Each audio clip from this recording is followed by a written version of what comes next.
Uma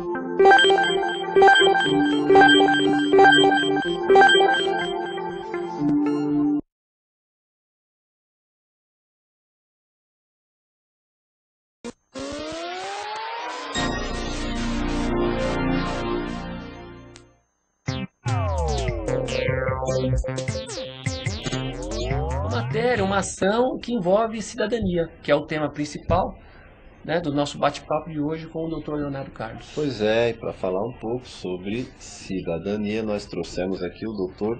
Leonardo Carlos. Ele é médico anestesista, ex-secretário municipal de saúde de Santo André, é atual presidente da Associação Familiar de Integração e Cidadania. Boa noite, Dr. Leonardo. Boa noite, muito obrigado pelo convite, né? E boa noite a todos os espectadores aí que estão acompanhando com a gente aí. Nós é que agradecemos a sua presença e vamos começar com a seguinte pergunta. Qual é o papel das organizações não governamentais na construção da cidadania? Bom, o que a gente percebe é que o terceiro setor, que é chamado de terceiro setor, são as ONGs, né, que vêm com todas as suas instituições, associações, fundações, OCIPs, né, organizações sociais, elas vêm para dar uma aceleração e poder agilizar o dinheiro público e torná-lo mais eficiente no seu uso. Então, é uma mudança importante que a sociedade passa. Lógico que vai ter arestas para acertar, né? Mas eu vejo que as ONGs vêm realmente para fazer um papel de coadjunto nas difíceis, né, missões que nós temos de vencer as diferenças sociais do nosso país. Queria fazer uma colocação para o doutor também. Antes de mais nada, mandar um abraço para o Felipe Araújo, que está lá em João Pessoa. Um abraço para você, Felipe, acompanhando o nosso programa e a entrevista do doutor. Doutor, a gente tem acompanhado na mídia muitas reportagens que abordam esse tema da cidadania. E o que acontece? É fato que, com o passar do tempo, a cada dia que passa, existem mais pessoas fazendo trabalho social, filantropia, não é verdade? Deixando o aconchego dos seus lares, horário de folga, em prol dos necessitados, em prol de uma sociedade melhor. Na sua opinião, o que leva as pessoas a fazerem isso? Olha, veja bem, cidadania hoje, nós não podemos pensar numa sociedade em que há extremas diferenças. Então, nós temos que ficar realmente provocados quando vemos as necessidades de camadas da população. Bom, a cidadania, acho que é um estágio de evolução da nossa sociedade. Eu entendo isso como um aperfeiçoamento, uma evolução. E só vamos resolver os nossos problemas sociais quando investimos em cidadania. Cidadania que traz a responsabilidade social, o conceito de família, ética, respeito, o que nós precisamos muito no nosso país atualmente, né? Para poder avançar, né? Tá certo. Doutor Leonardo, fala um pouquinho sobre os projetos da AFIC, quais os principais projetos que a associação está tocando hoje? Bom, primeiro eu queria até contar como a FIC nasceu, né? A FIC, rapidinho, né? A FIC nasceu, eu tinha um parceiro, uma pessoa que eu acompanhava quando eu era secretário de saúde, que era um usuário, paciente da saúde mental. E diversas vezes aí ele me colocou as dificuldades que os pacientes da saúde mental tinham com relação mesmo à recolocação no mercado, geração de renda. E aí a FIC foi nascendo e ele me provocou, né, falando, puxa, doutor, precisamos fazer alguma coisa para colocar essas pessoas inseridas de volta, até para diminuir remédio, diminuir conflitos, dar uma ajuda realmente, de suporte psicológico. E eu falei, puxa, é o caminho. Aí começamos a pensar na AFIC, né, que o nome já diz Associação Familiar de Integração e Cidadania, pensando no tripé da sociedade, né, família, cidadania e integração. E aí nós começamos a ver que não era só realmente geração de renda para determinado segmento da saúde, era tudo, a cidadania envolvia tudo. Aí nós começamos com um projeto muito interessante de geração de renda para a saúde mental. Depois nós caminhamos, né, para o ambiente, conseguimos ver que não tem jeito de separar saúde de meio ambiente. Depois nós caminhamos para um projeto de esporte e depois nós caminhamos para um projeto de inclusão digital. E a gente percebe que o leque aumenta cada vez mais. Então é fascinante, mas o nosso foco hoje, só para responder especificamente a pergunta, são 3 importantes projetos: meio ambiente, inclusão digital e esportes. Bom, doutor, fala um pouco sobre o FliSol. É um evento interessante, no qual é uma divulgação de um novo software, um sistema operacional conhecido como Ubuntu. Na verdade, o FliSol já existe, né? Nós estamos aí na 12ª edição, né? Simplesmente o que aconteceu é que a FIC, né, viu a necessidade de inclusão digital, entendeu que o software livre, né, é realmente um diferencial da nossa sociedade, e nós abraçamos o FliSol, né, que é o Festival Latino-Americano de Software Livre. Um dos braços vai acontecer em Santo André, agora sábado, onde nós divulgamos o software livre, que é o quê? Você não tem que pagar licenças, né? O software livre é isso. Você consegue ter acesso a todos os recursos da informática sem pagá-los, né? Ou seja, não existe pirataria. E isso é uma maneira de fazer a inclusão digital. E esse projeto nosso é realmente levar para a sociedade, não só o segmento excluído, mas levar também para o meio empresarial, para a gente poder avançar e em vez de enviar recursos de royalties para o exterior, deixar esse dinheiro aqui no Brasil para a gente poder fazer a geração de renda interna, né? E o nosso empreendedor poder ter um poder mais de empreendedorismo maior, né? Interessante isso. Agora, algum comentário da audiência, Marcelo Damasceno? Tem, o Gerson dá parabéns pelo trabalho do Dr. Carlos frente à Secretaria Municipal de Saúde de Santo André, diz que mora em Santo André e conhece bem a questão da saúde lá. Tem um outro questionamento aqui da Ana, que ela fala o seguinte: ultimamente na mídia temos acompanhado constantes envolvimentos de ONGs envolvidas em corrupção. Como o senhor vê esse braço? Ela comenta que geralmente políticos acabam criando ONGs para ter convênios com o governo, para receber dinheiro, e você vê que esse dinheiro acaba não tendo aquela finalidade do projeto.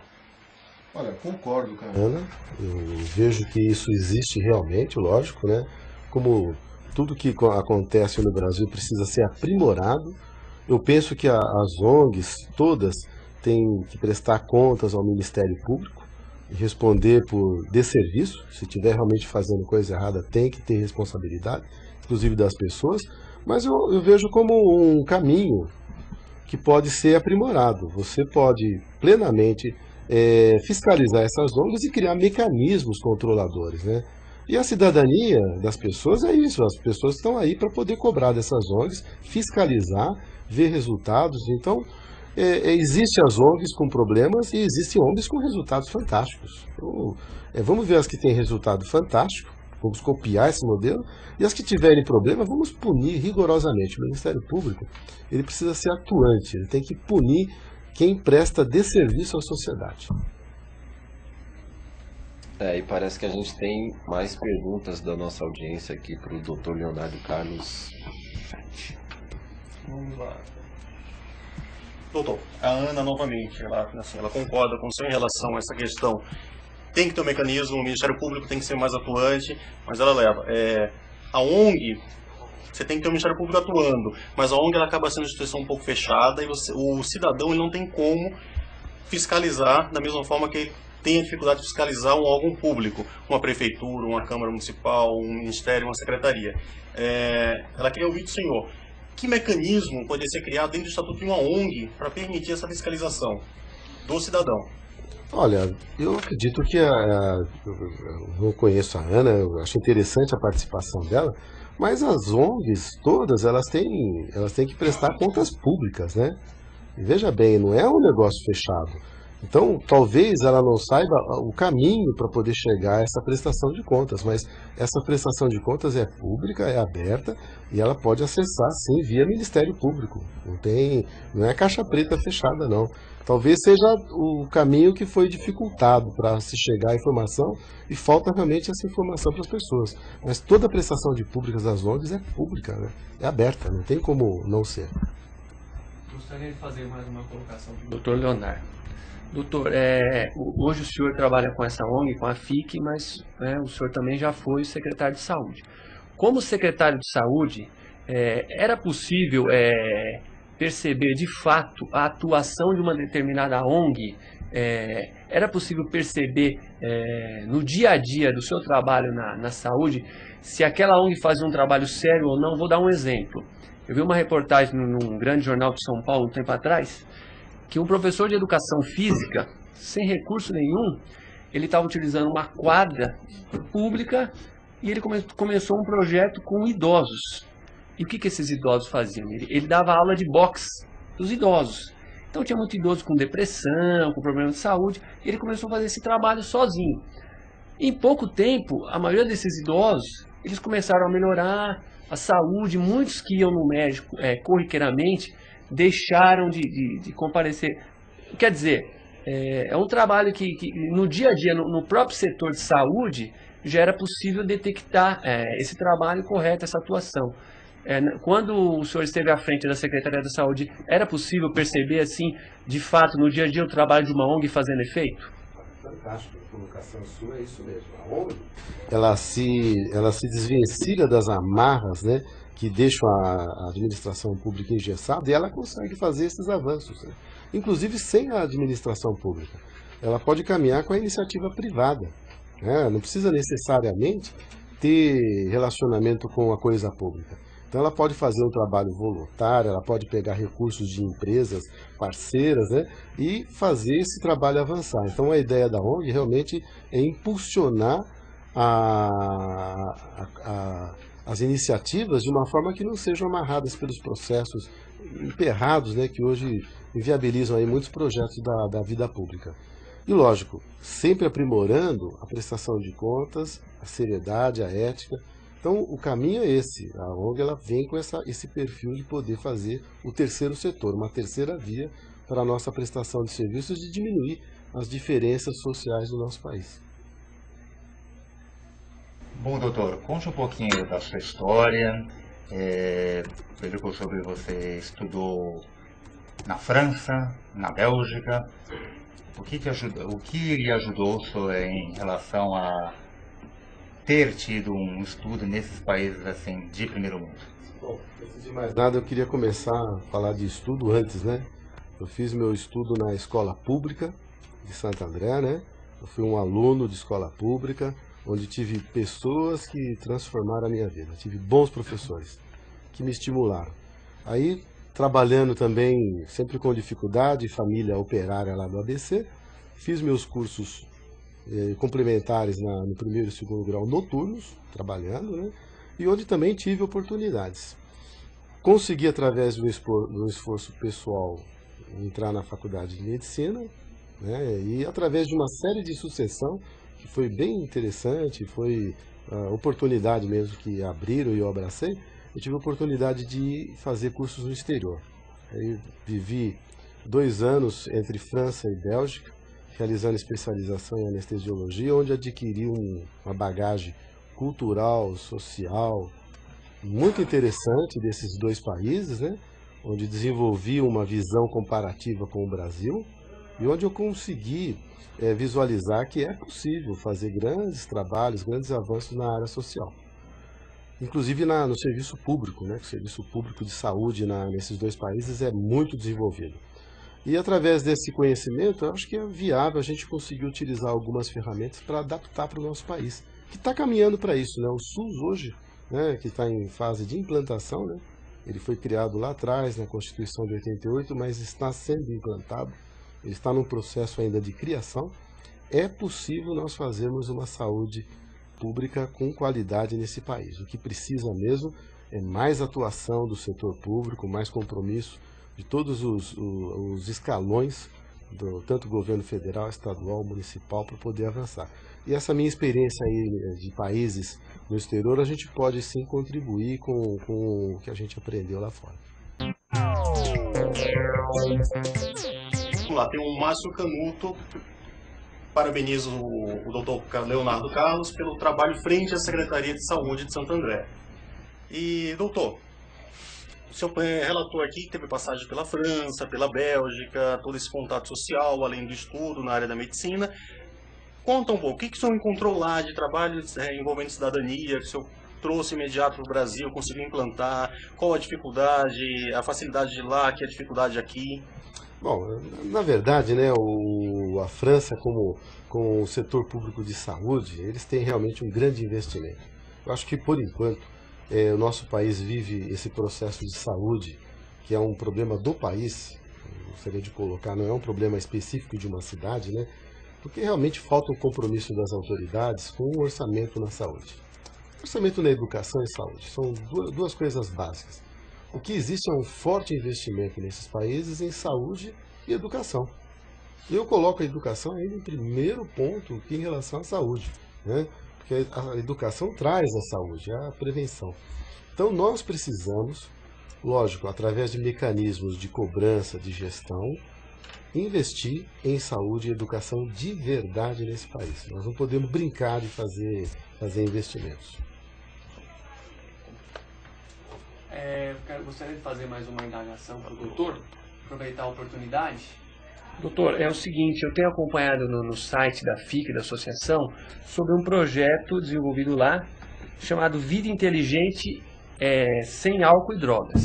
Eu gostaria de fazer um link com um projeto de lei que está sendo debatido na Câmara de São Paulo, do vereador Ricardo Teixeira.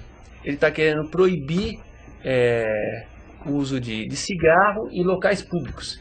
Hoje em dia já é proibido em local fechado, então seria proibido em parques, praças, assim como outros países da Europa, e parece que o Japão é assim. Então, fazendo um link com esse trabalho que é desenvolvido lá na FIC, queria saber qual é a sua opinião e como que é esse projeto desenvolvido com relação à vida sem álcool e drogas. Bom, na verdade a FIC nasceu, né, de um usuário da saúde mental, usuário de álcool, né? Eu penso que as drogas, né, no geral, vamos generalizar todas, né, elas são destrutivas, né, na nossa sociedade. Hoje o maior problema enfrentado pelo Brasil é o uso do crack, né, que tem destruído famílias, tem feito estragos consideráveis aí na nossa juventude. E eu penso que toda lei ela vem em momento necessário. Difícil de implantar, porque a resistência é muito grande, mas eu penso que nós precisamos apoiar leis radicais mesmo para poder tentar diminuir ou impedir que os jovens, né, se envolvam na questão das drogas. Droga realmente é um caminho sem volta, é difícil recuperar um drogado. E se nós não conseguimos fazer esse controle, então a sociedade, até como uma responsabilidade coletiva, ela tem que se envolver na temática, porque é um problema que pode pegar qualquer um de nós. Pessoa da nossa família, um amigo, né? Quantas pessoas aí a gente vê perdida que poderiam produzir muito, né? E quando a gente perde um jovem para a sociedade, nós estamos perdendo um jovem que poderia pagar tributos, poderia produzir muita riqueza para o nosso país e, pelo contrário, está tornando o país mais pobre. A gente precisa recuperar a nossa juventude com relação a álcool e drogas. Eu acho notável, eu parabenizo a coragem do projeto do vereador, porém é difícil porque a resistência é grande, né? Pois é, parece que a entrevista com o Dr. Leonardo Carlos está rendendo bastante assunto com a nossa audiência. A gente tem mais perguntas aí, né, Marcelo? Temos um comentário da Ana. Ela comenta aqui, isso não é uma pergunta direta para o doutor, mas é um comentário dela. Nos últimos anos, dezenas de ONGs indígenas e ambientais que atuam na Amazônia vêm sendo alvos de investigações da ABIN e da Polícia Federal. Isso é algo praticamente corriqueiro hoje em dia na questão envolvendo as ONGs. Agora uma pergunta direta para o doutor, até o comentário do Denilson que ele pede aqui, o Gerson Vieira. Se é uma instituição não governamental, por que ela precisa tanto do dinheiro público para fazer suas ações e não investe apenas na captação em empresas privadas, onde ela pode ter um abatimento no imposto de renda, na declaração anual, tudo? Legal, gostei da colocação, é isso mesmo, isso mesmo. Na verdade, o dinheiro público, ele pode ser utilizado, mas a iniciativa privada, sim, é que é o grande agente potencializador das ONGs. Eu acho que o ideal seria isso mesmo, né? Trazer o empresariado para participar. Interessante, gostei da colocação do Gerson, né? Gerson Vieira. Gerson Vieira, eu acho que é por aí o caminho. O dinheiro público ele tem que ser muito fiscalizado. Infelizmente, no nosso país, a gente ainda carece de um processo mais rigoroso nessa fiscalização. E a iniciativa privada poderia, sim, colaborar muito, desde que tivesse incentivos também, né? Porque a tributação em cima do nosso empresariado é muito alta, né? Num país que paga-se imposto e tem serviços de menos. Então a gente precisaria criar mecanismos, né, de incentivo a essa parceria com a iniciativa privada para avançar nos trabalhos das ONGs, dos trabalhos sociais. O doutor acabou respondendo aqui a pergunta do Felipe Araújo, lá de João Pessoa, que ele havia perguntado. Pergunte para o professor, o doutor, qual pode ser a contribuição da iniciativa privada para diminuir a desigualdade social e melhorar a cidadania. Exatamente o que acabou de ser abordado, viu, Felipe? Puxa, de longe, né? Fortaleza? João Pessoa. João Pessoa, nossa, João Pessoa, cidade maravilhosa, né? Aliás, a cidade mais arborizada do Brasil, né? Para quem curiosidade. É muito interessante isso, né? As ONGs, elas podem potencializar todo esse trabalho com a iniciativa privada. Nós não podemos esperar o poder público, né, que faça tudo.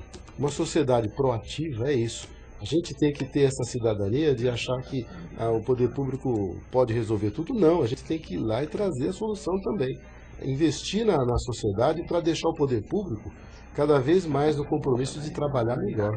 Para poder fazer melhor, porque senão a sociedade toma conta. É isso mesmo. Então vamos colocar aqui o comentário do Flávio. Ele agradece o doutor por ter escolhido Santo André para desenvolver seus trabalhos sociais. Lembrando, Flávio, que o doutor, ele nasceu em Santo André. Então, assim, ele foi praticamente escolhido mesmo por Santo André, né? E ele quer saber se você tem vontade de expandir seus projetos para outros municípios. Tem outra colocação aqui, da Ana novamente. Nosso país carece de educação, políticas sérias voltadas à população, e ela vê essa questão do envolvimento dos políticos e o trabalho sério de algumas ONGs em relação à educação. Como o senhor vê, o governo deveria investir um pouco mais nessas ONGs? Poxa, interessante, o pessoal tá colocando discussões interessantes, né? Para o Flávio, né? Veja bem, eu nasci em Santo André, não tem jeito, né? Santo André, não posso negar, me ofereceu tudo, até porrada, né? Eu levei porrada na vida em Santo André, né? Aprendi muito com acertos e erros, né? Então eu tenho que devolver para Santo André todo esse aprendizado que eu tive e essa cidade que foi minha cidade natal, né? Agora, com relação às outras cidades, eu penso que o nosso projeto, principalmente o nosso projeto de meio ambiente, o nosso projeto de inclusão digital e de geração de renda, pode sim servir de modelo para outras cidades. E quando nós conseguimos fazer esses pilotos aí, obterem resultados realmente competitivos, nós temos intenções de levar isso para outras cidades próximas e, quem sabe, pelo Brasil e pelo mundo afora, né? Por que não? Né? Sonhar não custa nada, né? Pois é, a conversa está sensacional, mas infelizmente nós temos um tempo aqui no estúdio e o nosso programa está chegando ao fim. Dr. Leonardo Carlos, o senhor ou a sua ONG tem algum canal de contato para as pessoas que quiserem saber um pouco mais sobre os projetos, tirar dúvidas, ajudar de alguma forma? Olha, nós temos o nosso site, né, que é o Portal da Cidadania, né, www.portaldacidadania.com.br, que a pessoa pode entrar lá e ter acesso ao site da associação, ao meu site pessoal, e uma série de sites de outros parceiros e colaboradores, né, para poder obter acesso a informações, ou então na própria sede, né, da nossa associação, que fica lá em Santo André, na rua Xavier de Toledo 288. Adoraria receber todos lá para poder tomar um café com os espectadores, né? Estamos lá de portas abertas. Legal. Pois é, doutor, muito obrigado pela sua participação no programa de hoje. A entrevista foi maravilhosa. Estamos extremamente satisfeitos de termos realizado essa entrevista que, ao meu ver, é muito proveitosa para todos que assistiram. Gostaria de mais uma vez agradecer a toda a equipe, né, a oportunidade de poder falar um pouquinho de cidadania, né? Afinal de contas, a cidadania é uma prática diária, a gente tem que avançar todos os dias e em outras oportunidades, se possível, nós gostaríamos de esmiuçar assuntos com mais detalhes. O assunto é muito extenso, não dá para falar sobre cidadania de uma forma muito resumida, né? Mas muito obrigado e uma boa noite a todos. Pois é, só para constar, o telespectador viu o site aí no ar, o site da organização aí do Dr. Leonardo Carlos. Agora, antes de encerrarmos o programa, parece que a nossa audiência mandou um comentário para o Maurício Sabará, é isso, Marcelo? Isso mesmo, João Gabriel. A notícia atualizada para o Maurício Sabará. Jogo do São Paulo contra a Ponte Preta foi adiado devido à chuva. Isso quer dizer que São Paulo ganhou uma folga durante a semana para pegar o Santos no domingo, no Morumbi, às 16 horas. Porém, vale o comentário do doutor, que declarou que é um santista, apaixonado, mas não fanático. O que o senhor acha, doutor, dessa folga do time do Corinthians, do São Paulo? Só vai valorizar a vitória do Santos. Muito bom. Vamos ver.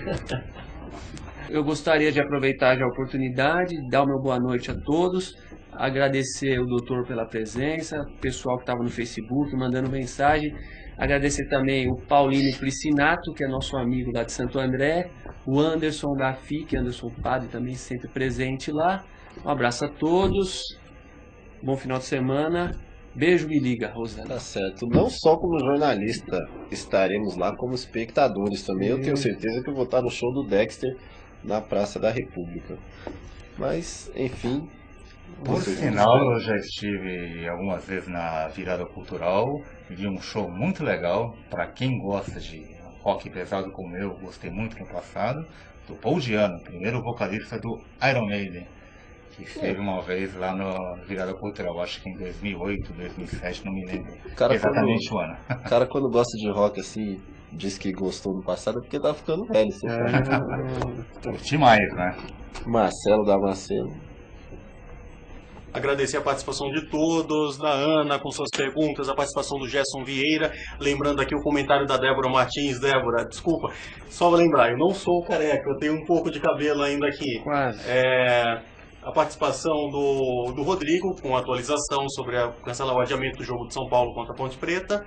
E agradeço mais uma vez a todos que participaram aqui no chat. Daniel Soares de Osasco mais uma vez com a gente, o Anderson Caires e o Wellington, que essa vez ele não participou aqui no chat, mas ele está acompanhando. Deixo o meu boa noite, aguardo vocês na próxima quinta-feira. Pois é, e você pode ver o nosso programa no YouTube também, é só digitar lá Jornalismo e Cidadania. Se você perder algum programa na transmissão ao vivo, você nos encontra pelo YouTube. A gente tem também o blog, né? Inclusive as edições anteriores, blog www.jornalismocidadania01@blogspot.com. Pois Isso aí. Eu agradeço a audiência de todos vocês. Boa noite e recarregue suas baterias amanhã, sexta-feira.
Uma produção independente. Todo conteúdo veiculado é de inteira responsabilidade de seus produtores e idealizadores.